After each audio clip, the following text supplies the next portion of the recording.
Hello, जय हिंद, नमस्कार दोस्तों। आप सभी का स्वागत है आपके अपने YouTube channel mission target classes में। आज के इस क्लास में हम रेलवे ग्रुप डी परीक्षा 2025 के लिए प्रैक्टिस सेट नंबर 37 लेकर आए हैं। और मेरे भाई 37वें प्रैक्टिस सेट के अंदर हमने बहुत ही इंपॉर्टेंट क्वेश्चनों को कवर किया है और ये सभी क्वेश्चन आपके रेलवे ग्रुप डी परीक्षा 2025 के लिए इम्पोर्टेंट रहेंगे। इसलिए 37वें प्रैक्टिस सेट को आपको कंप्लीट देखना है और इस प्रैक्टिस सेट के एंड में आपको बताना है कि आपके टोटल कितने क्वेश्चन सही होते हैं। और यदि आप हमारे इस यूट्यूब चैनल से पहली बार जुड़े हैं तो इस YouTube चैनल को कर लीजिए सब्सक्राइब और बेल आइकन को प्रेस करना ताकि ऐसी शानदार क्लास का नोटिफिकेशन आपको सबसे पहले देखने को मिले। तो चलिए शुरू करते हैं आज के 37वें प्रैक्टिस सेट को बिना देरी के। पहला प्रश्न है आप सभी के सामने, नीचे दी गई श्रृंखला श्रेणी में प्रश्न चिन्ह के स्थान पर कौन सी संख्या आएगी। यानी कि पहला प्रश्न आप सभी के सामने सीरीज से संबंधित प्रश्न दिया गया है और आपसे पूछा गया है कि इस सीरीज में इस प्रश्न चिन्ह के स्थान पर कौन सी संख्या आएगी। तो मेरे भाई इस टाइप के प्रश्न को आप एग्जाम में देखते हैं फटाफट से कैसे सोल्व करेंगे। और देखिए आपके रेलवे ग्रुप डी एग्जाम की हर शिफ्ट के अंदर सीरीज से लगभग 3 से 4 प्रश्न पूछे जाते हैं। तो सोल्व करेंगे कैसे।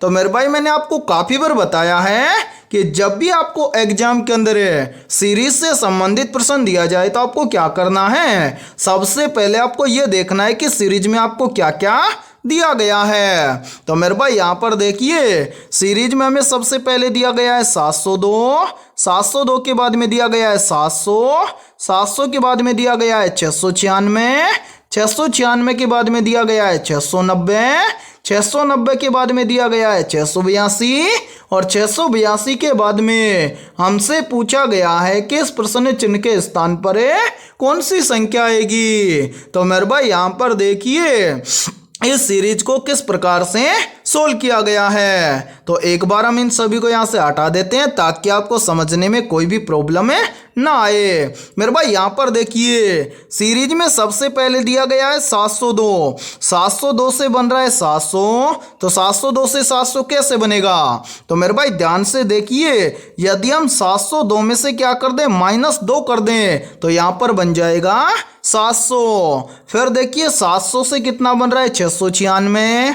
तो 700 से 696 कैसे बनेगा। तो यहाँ पर देखिए यदि हम 700 में से क्या कर दें -4 कर दें तो 700 में से -4 करेंगे तो यहाँ पर बन जाएगा 696। फिर देखिए 696 से कितना बन रहा है 690। तो 696 से 690 कैसे बनेगा। तो यहाँ पर देखिए यदि हम 696 में से क्या कर दें -6 कर दें तो यहाँ पर बन जाएगा 690। फिर देखिए 690 से कितना बन रहा है 682। तो 690 से 682 कैसे बनेगा। तो यहाँ पर देखिए यदि हम 690 में से क्या कर दें -8 कर दें तो यहाँ पर बन जाएगा 682।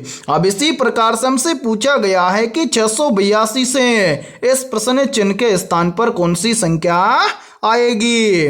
तो मेरे भाई प्रश्न चिन्ह की वैल्यू ज्ञात करने से पहले नीचे जितनी भी संख्याएं आई हैं इन सभी संख्याओं को ध्यान से देखिए और पता लगाइए कि यहाँ पर क्या हुआ है। तो मेरे भाई यहाँ पर देखिए यहाँ पर क्या हुआ है। सबसे पहले हुआ है -2, उसके बाद में हुआ है -4, उसके बाद में हुआ है -6, उसके बाद में हुआ है -8। यानी कि यह संख्या कंटिन्यू चल रही है। यानी कि पहले -2 फिर -4 फिर -6 फिर -8 है। तो यहाँ पर 2-2 का गैप है इनके अंदर भी। तो यहाँ पर देखिए 8 के बाद में क्या हो जाएगा यहाँ पर हो जाएगा 10। ठीक है, यानी कि इस प्रश्न चिन्ह की वैल्यू ज्ञात हो जाएगी कैसे? यदि हम 682 में से क्या कर दें, -10 कर दें, तो इस प्रश्न चिन्ह की वैल्यू ज्ञात हो जाएगी।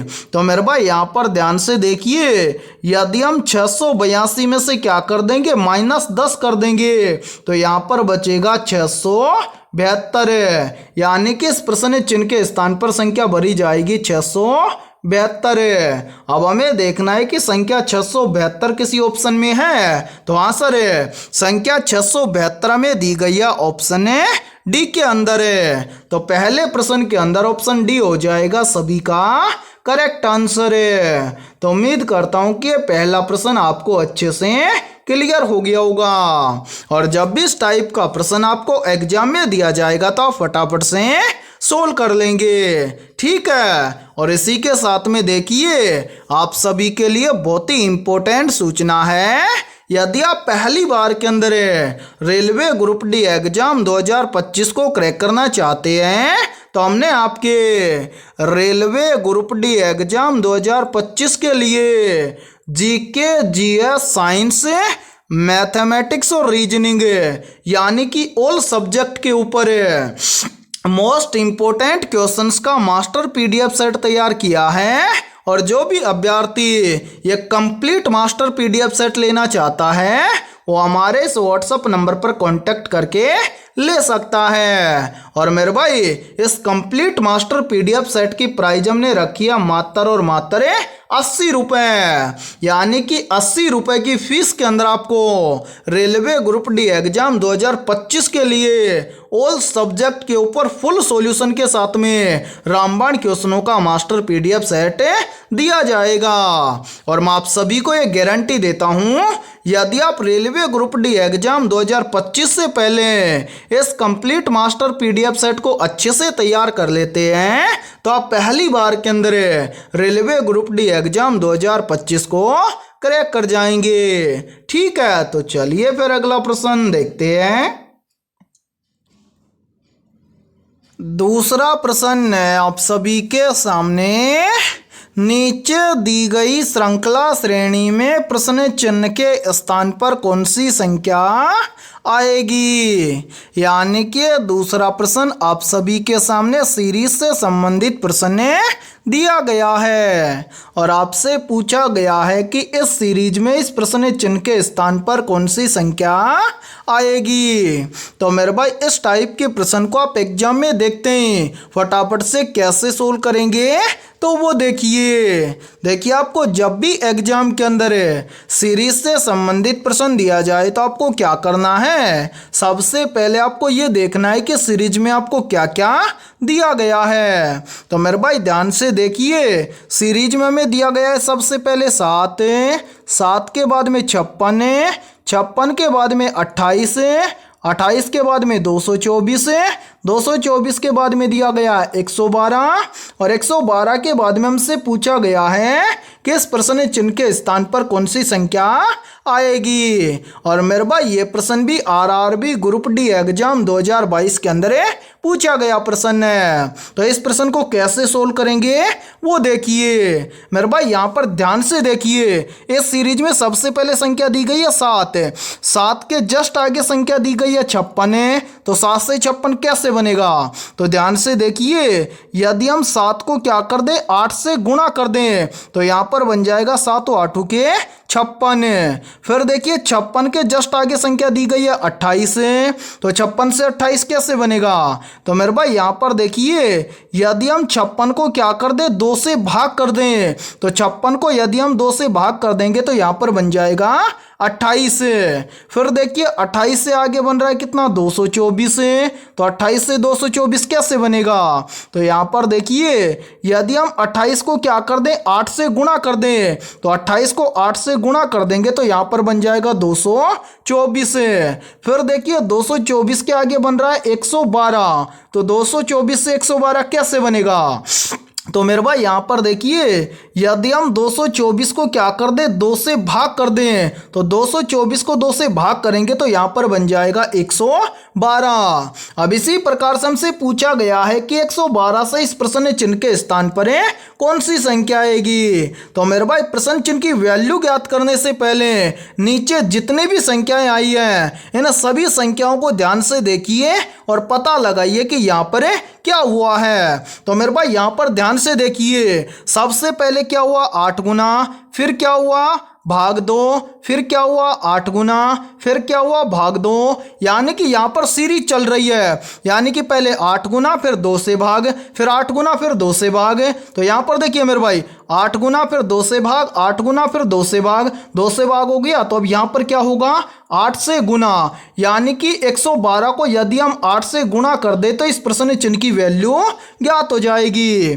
तो मेरे भाई यहाँ पर ध्यान से देखिए, यदि हम 112 को 8 से गुणा कर देंगे तो यहाँ पर संख्या आएगी 896, यानी कि इस प्रश्न चिन्ह के स्थान पर संख्या भरी जाएगी 896। अब हमें देखना है कि संख्या 896 किसी ऑप्शन में है। तो हाँ सर, संख्या 896 में दी गई है ऑप्शन बी के अंदर है। तो दूसरे प्रश्न के अंदर ऑप्शन बी हो जाएगा सभी का करेक्ट आंसर है। तो उम्मीद करता हूं कि दूसरा प्रश्न भी आपको अच्छे से क्लियर हो गया होगा।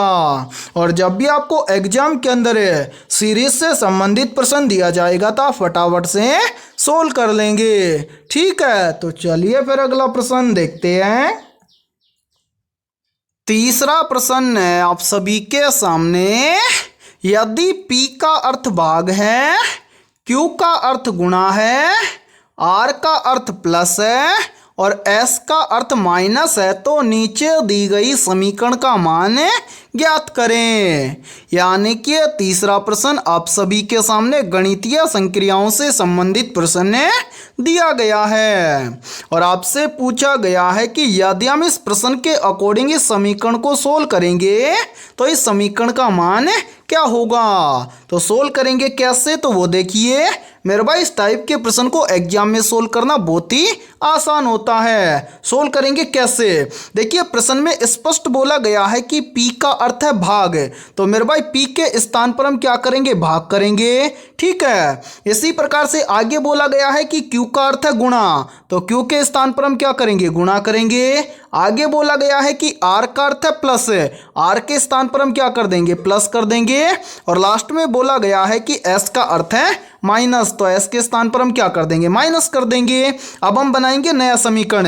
मेरे भाई यहाँ पर देखिए सबसे पहले 18, 18 के बाद में है Q, Q का अर्थ है गुणा, फिर क्या है 20, 20 के बाद में है P, P का अर्थ है भाग, P के बाद में 4, फिर मेरे भाई 4 के बाद में क्या है R, R का अर्थ है प्लस, उसके बाद में क्या है 5, तो यहाँ पर हम लिखेंगे 5, 5 के बाद में S, S का अर्थ है माइनस, उसके बाद में क्या है 6, तो यहाँ पर हम लिखेंगे 6। ये बन गया नया समीकरण। अब इस समीकरण को सोल्व करके इसका मान हमें ज्ञात करना है। तो मेरे भाई समीकरण के अंदर हम क्या करेंगे, सबसे पहले भाग को सोल्व करेंगे।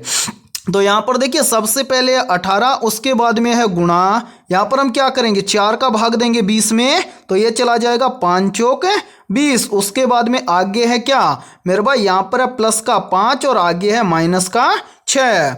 अब यहाँ पर देखिए भाग करने के बाद में क्या करेंगे, गुणा करेंगे। तो यहाँ पर देखिए 18 और 5 का आपस में गुणा करेंगे तो यहाँ पर बन जाएगा 18 पंजे 90, फिर क्या बच रहा है प्लस का 5 और आगे बच रहा है माइनस का 6। अब यहाँ पर हम क्या करेंगे, प्लस प्लस को जोड़ लेंगे और माइनस को घटा देंगे। तो प्लस का 90 है और प्लस का 5 है, तो 90 और 5 मिलकर बन जाएगा 95। क्या बच रहा है माइनस का 6, तो यहाँ पर हम क्या कर देंगे, माइनस 6 कर देंगे।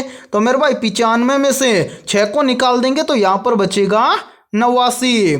यानी कि इस प्रश्न के अकॉर्डिंग यदि हम इस समीकरण को सोल्व करेंगे तो इस समीकरण का मान आएगा 89। अब हमें देखना है कि 89 किसी ऑप्शन में है, तो आंसर 89 में दिया गया है ऑप्शन सी के अंदर। तो तीसरे प्रश्न के अंदर ऑप्शन सी हो जाएगा सभी का करेक्ट आंसर। तो उम्मीद करता हूं कि तीसरा प्रश्न भी आपको अच्छे से क्लियर हो गया होगा।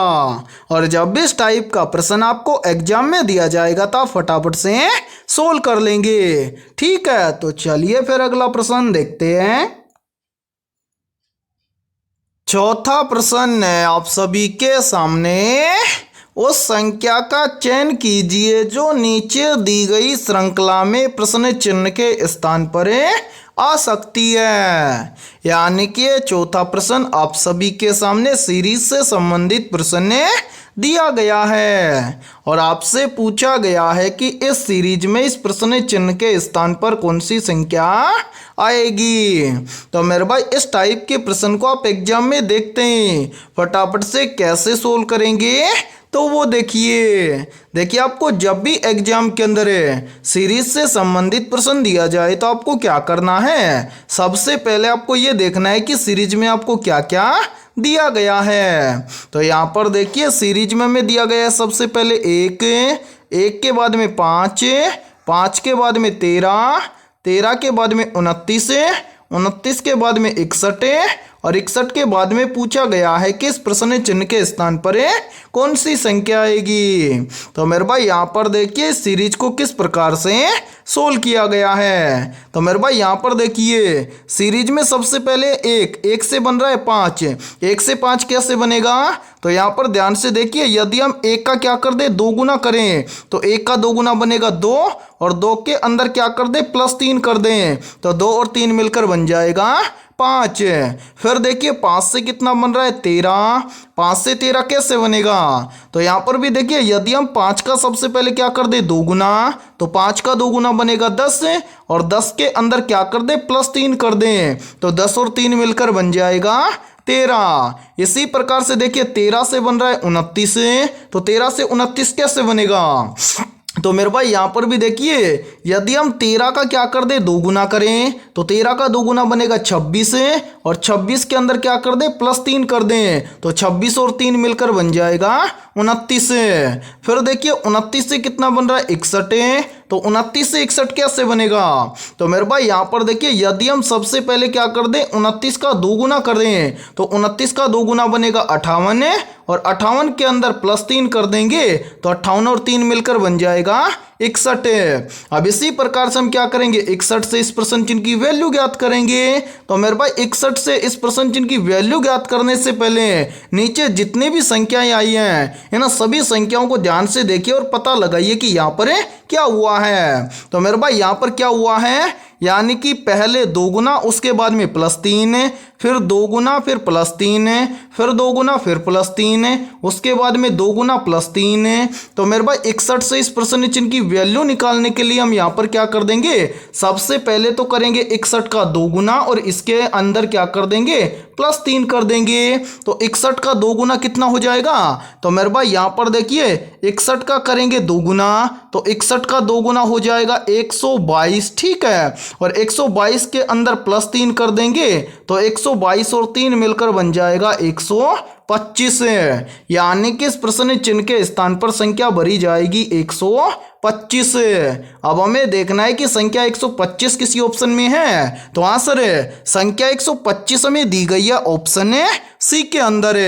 तो चौथे प्रश्न के अंदर ऑप्शन सी हो जाएगा सभी का करेक्ट आंसर।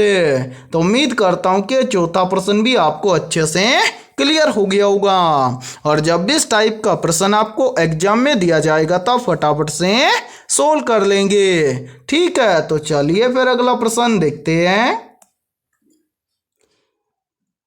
5वां प्रश्न है आप सभी के सामने। ए डी की बेटी है जिसकी पत्नी सी है, सी जो कि ए की बेटी है जिसका पति बी है, डी का बी से क्या संबंध है। यानी कि ये 5वां प्रश्न आप सभी के सामने ब्लड रिलेशन से संबंधित प्रश्न दिया गया है। तो मेरे भाई ब्लड रिलेशन से संबंधित प्रश्न को आप एग्जाम में देखते हैं, फटाफट से कैसे सोल्व करेंगे तो वो देखिए जब भी आपको एग्जाम के अंदर ब्लड रिलेशन से संबंधित प्रश्न दिया जाए तो आपको क्या करना है, सबसे पहले तो आपको प्रश्न में ध्यान से पढ़ना है प्रश्न को और पता लगाना है कि प्रश्न में आपसे क्या पूछा गया है। तो यहाँ पर देखिए प्रश्न में आपसे पूछा गया है कि डी का बी से क्या संबंध है। यानी कि जो ये डी है ये मेरे भाई बी का क्या लगेगा।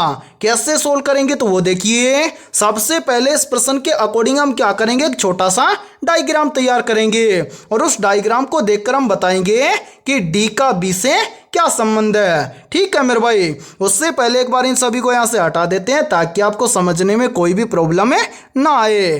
ठीक है, यहाँ पर देखिए प्रश्न में आपको स्पष्ट बोला गया है कि ई डी की बेटी है। यानी कि ई कौन है, डी की बेटी है। तो यहाँ पर हम लिखते हैं डी, और मेरे भाई डी की बेटी है कौन, ई। तो यहाँ पर हम लिखेंगे ई। ई क्या है, बेटी। तो बेटी को हम दर्शाएंगे माइनस सिंबल से, और यानी कि जितनी भी महिला होंगी उनको हम दर्शाएंगे माइनस सिंबल से, और जितने भी पुरुष होंगे उनको हम दर्शाएंगे प्लस सिंबल से। ठीक है, आगे बोला गया है कि जिसकी पत्नी सी है। यानी कि मेरे भाई यहाँ पर देखिए डी की बेटी कौन है, ई, जिसकी पत्नी है सी। यानी कि डी की पत्नी कौन है, सी है। तो सी पत्नी है तो माइनस लगा देंगे, डी पति है तो यहाँ पर हम प्लस लगा देंगे। उसके आगे बोला गया है सी, जो कि क्या है, ए की बेटी है। यानी कि ये सी क्या है, ए की बेटी है। तो यहाँ पर हम लिख देंगे ए की बेटी हो जाएगी कौन, सी। फिर बोला गया है कि जिसका पति बी है। यानी कि ए का पति कौन है, बी है। तो मेरे भाई बी पति है तो प्लस लगा देंगे, ए पत्नी हो गई तो लगा देंगे माइनस से। आपसे पूछा गया है कि डी का बी से क्या संबंध है, यानी कि डी बी का क्या लगेगा। मेरे भाई यहाँ पर ध्यान से समझिए।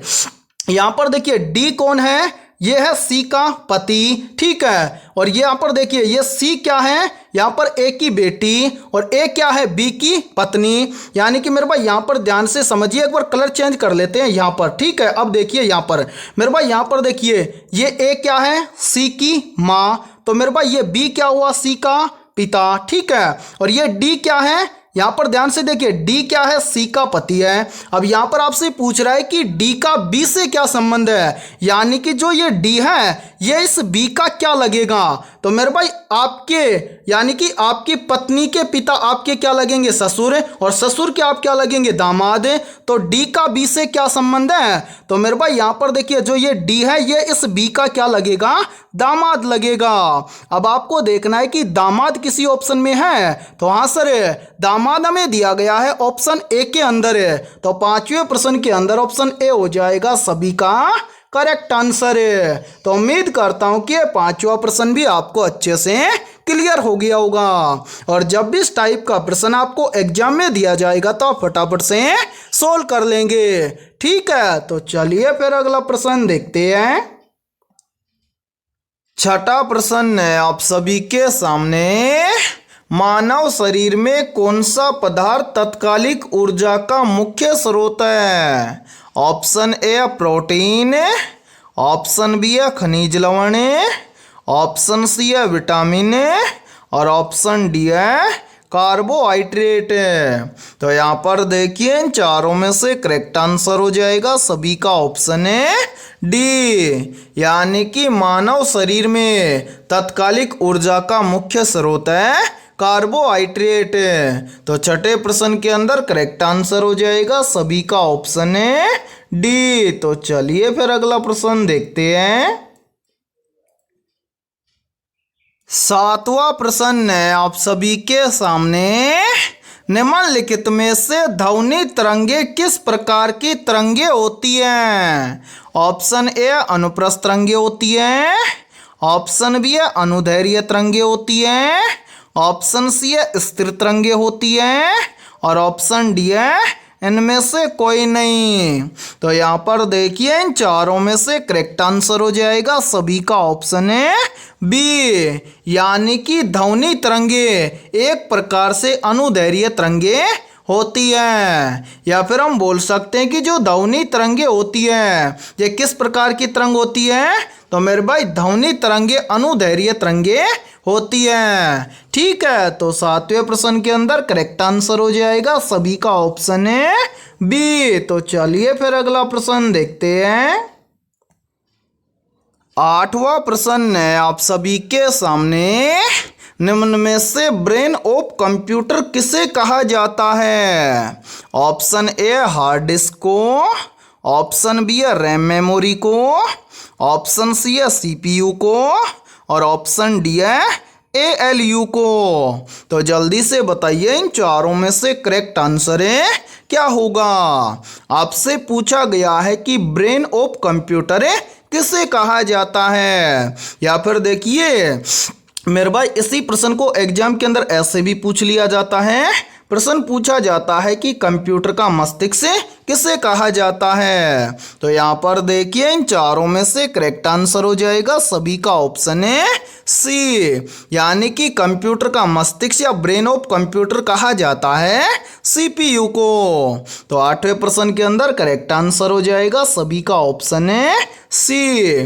और मेरे भाई इस क्लास के अंदर आपको एंड तक बने रहना है, क्योंकि इस क्लास के अंदर हमने उन्हीं क्वेश्चनों को कवर किया है जो क्वेश्चन आपके रेलवे ग्रुप डी एग्जाम 2025 के लिए इंपॉर्टेंट रहेंगे।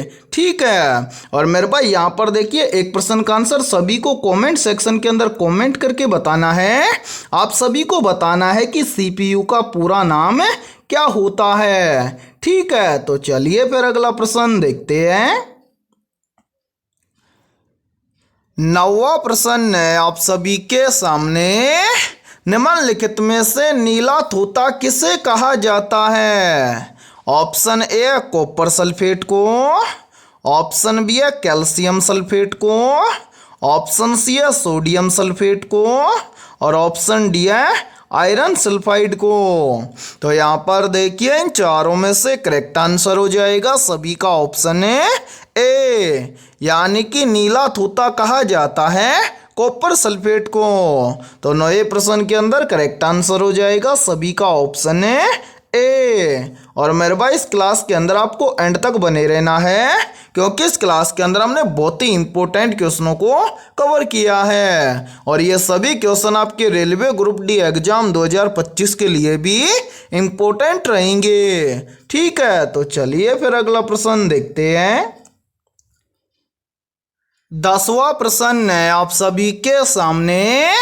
मानव शरीर की सबसे बड़ी ग्रंथि कौन सी है।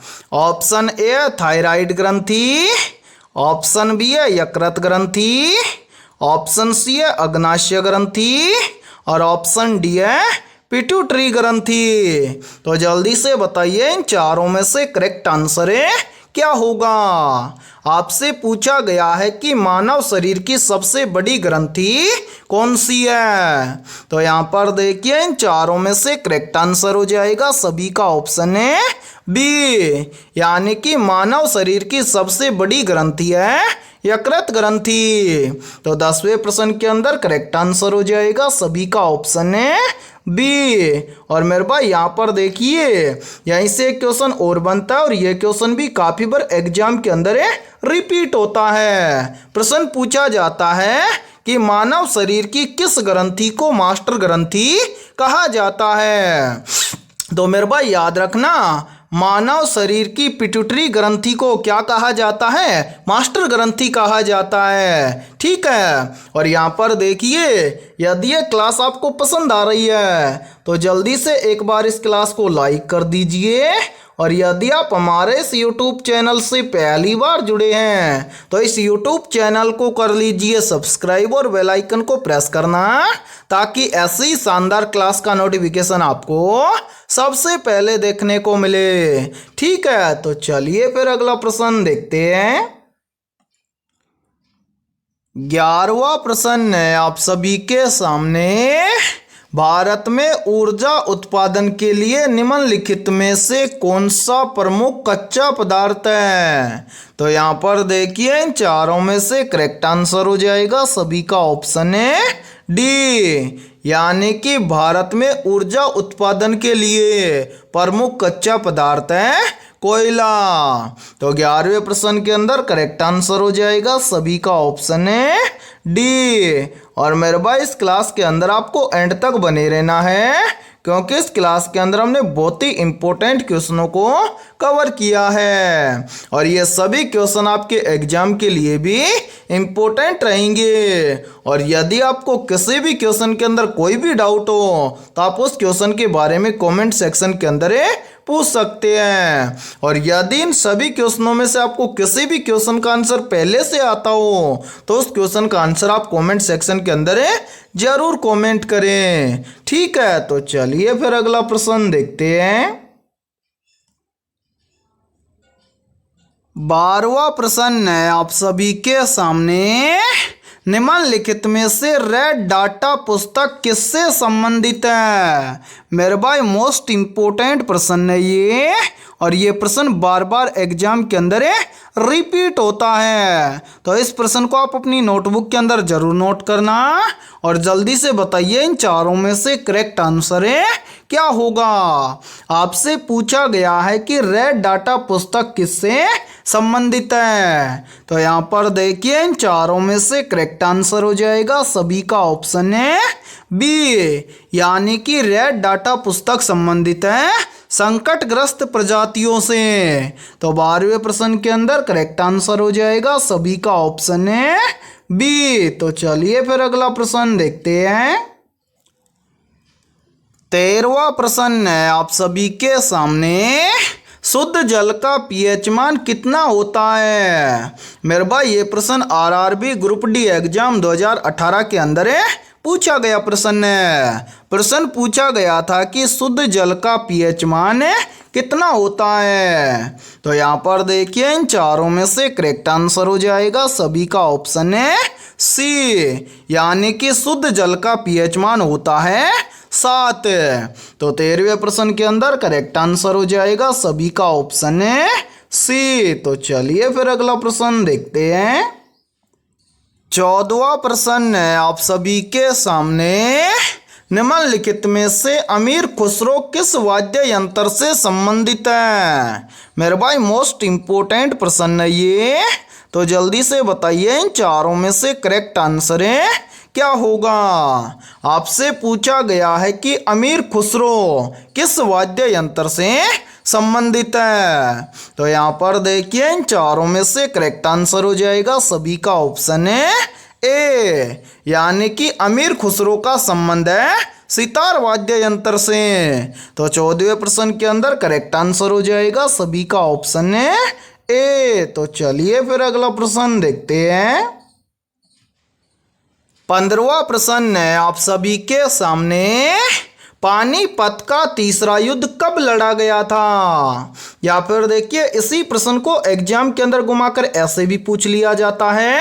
प्रश्न पूछा जाता है कि पानीपत की तीसरी लड़ाई कब लड़ी गई थी। तो यहाँ पर देखिए इन चारों में से करेक्ट आंसर हो जाएगा सभी का ऑप्शन है सी, यानी कि पानीपत की तीसरी लड़ाई या पानीपत का तीसरा युद्ध लड़ा गया था 1761 में। तो 15वें प्रश्न के अंदर करेक्ट आंसर हो जाएगा सभी का ऑप्शन है सी। और मेरे भाई एक प्रश्न का आंसर सभी को कमेंट सेक्शन के अंदर कमेंट करके बताना है। आप सभी को बताना है कि पानीपत का जो तीसरा युद्ध हुआ था ये किन किन के बीच में हुआ था। ठीक है, तो चलिए फिर अगला प्रश्न देखते हैं। 16वां प्रश्न है आप सभी के सामने।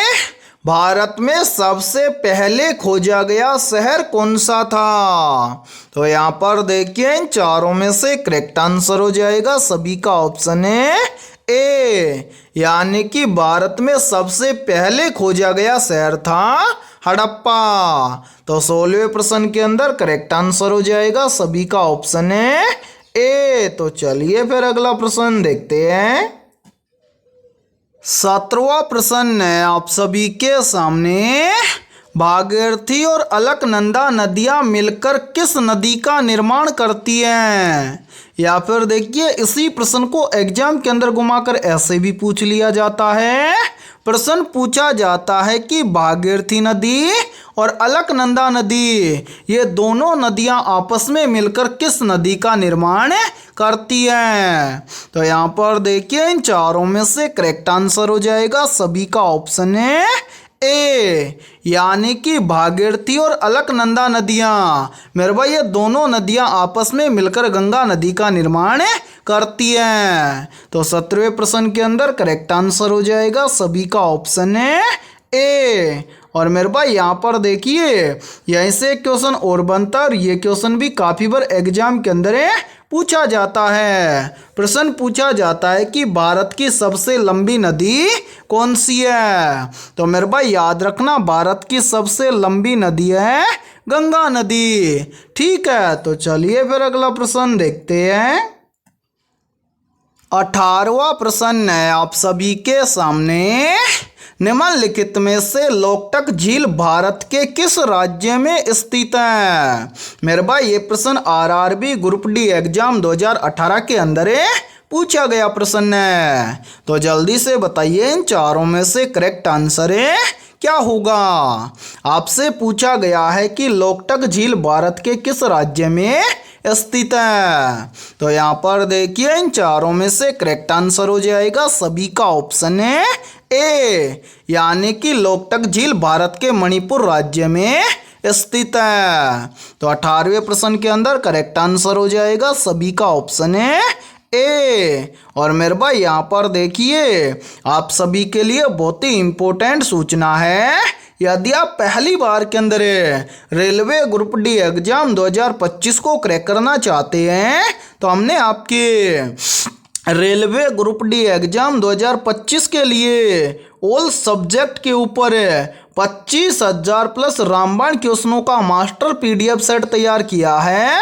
और जो भी अभ्यर्थी ये कंप्लीट मास्टर पीडीएफ सेट लेना चाहता है वो हमारे इस व्हाट्सएप नंबर पर कांटेक्ट करके ले सकता है। व्हाट्सएप नंबर है 7374826893। ये हमारा व्हाट्सएप नंबर है।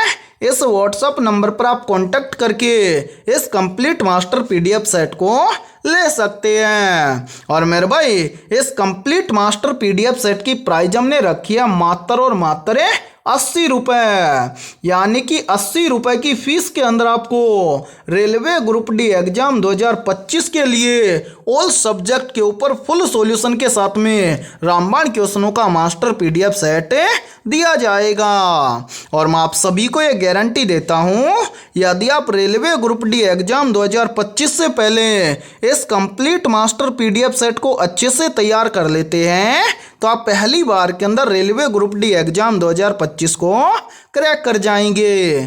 ठीक है, तो चलिए फिर अगला प्रश्न देखते हैं। 19वां प्रश्न है आप सभी के सामने।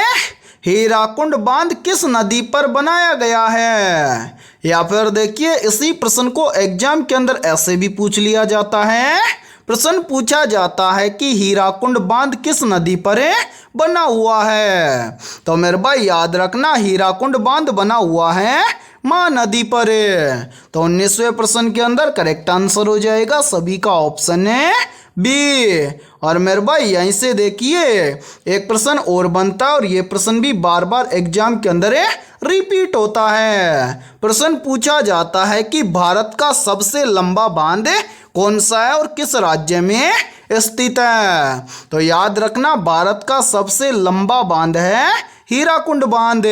और ये किस राज्य में स्थित है। तो मेरे भाई याद रखना हीराकुंड बांध स्थित है ओडिशा राज्य में। ठीक है, तो चलिए फिर अगला प्रश्न देखते हैं।